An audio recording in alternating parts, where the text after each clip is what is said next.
Hey everyone, it's Amplified with Jordan Emanuel.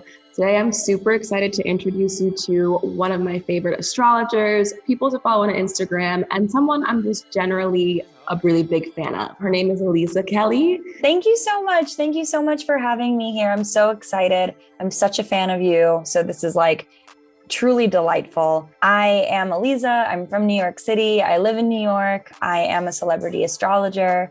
I am a host. I have a podcast called Stars Like Us, and I host an array of different projects. I'm an author. My third book, called This Is Your Destiny, is coming out at the end of September. I'm very excited. I'm a Leo sun with a Capricorn rising and a Pisces moon. So I'm really all over the place. I'm actually a Capricorn sun and Virgo rising, Virgo moon. So I'm Oh shit. Okay. can be very intense, especially right now we're in Virgo season. So I'm like, can I get just a crumb of break? But it's fine.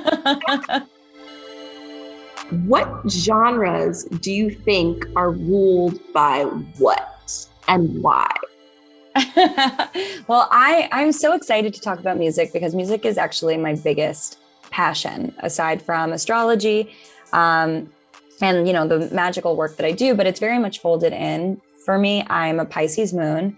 Pisces is the zodiac sign that is most associated with music. So music genres, I don't know. There are so many different types of genres. There are so many different types of ways that people could appreciate and listen and enjoy music.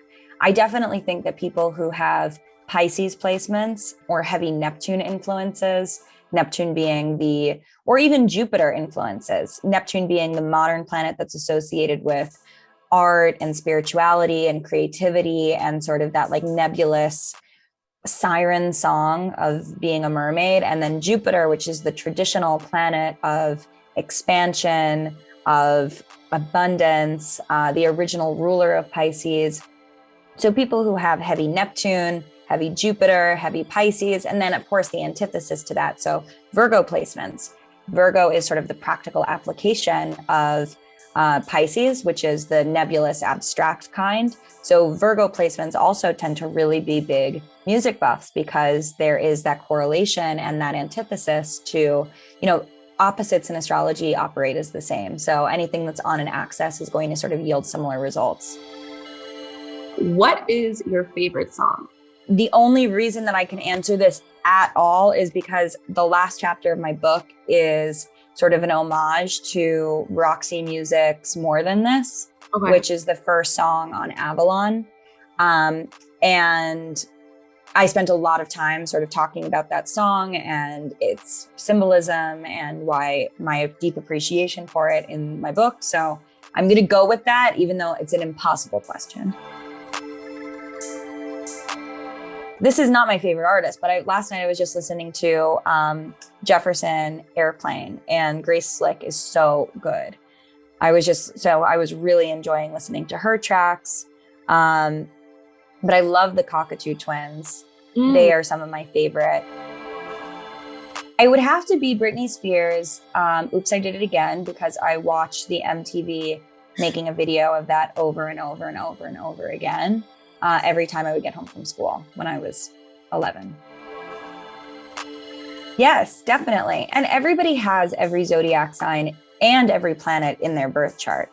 So even if it's not your sun or your moon or your rising, when you pull up your whole birth chart, which is a snapshot of the entire sky at your time of birth, you're going to discover certain characteristics, right? So as a Virgo rising, this means that your ascendant is Virgo, but your descendant, your seventh house cusp, what's on the other side of the horizon is Pisces. So in a lot of ways, what we're striving for and what we're striving towards is the descendant, not the rising sign. The rising sign is sort of status quo.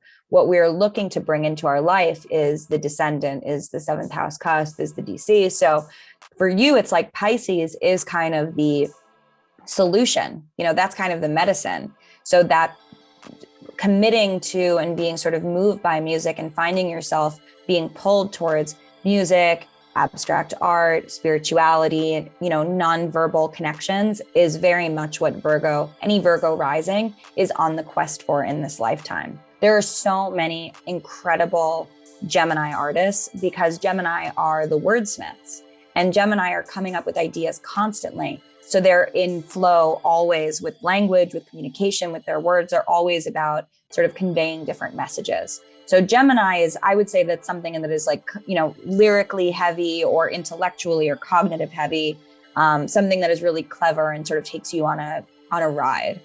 I feel like Beyonce's Virgo-ness definitely is apparent. Yes. I think Michael Jackson's Virgo-ness is also very apparent. Is he a Virgo? Yeah, hardcore. Those moves, those could only be done by a Virgo robot. Wow, that's so interesting. I had no idea. Where can we find you? What are, I know you have your book coming out. What day is it in September? September 28th. It'll be available everywhere. I'm so excited. I've been working on it for over 2 years. It is straight from my heart, so I can't wait to share it with people. So I have my book coming out. People can find me on basically every social media at Aliza Kelly.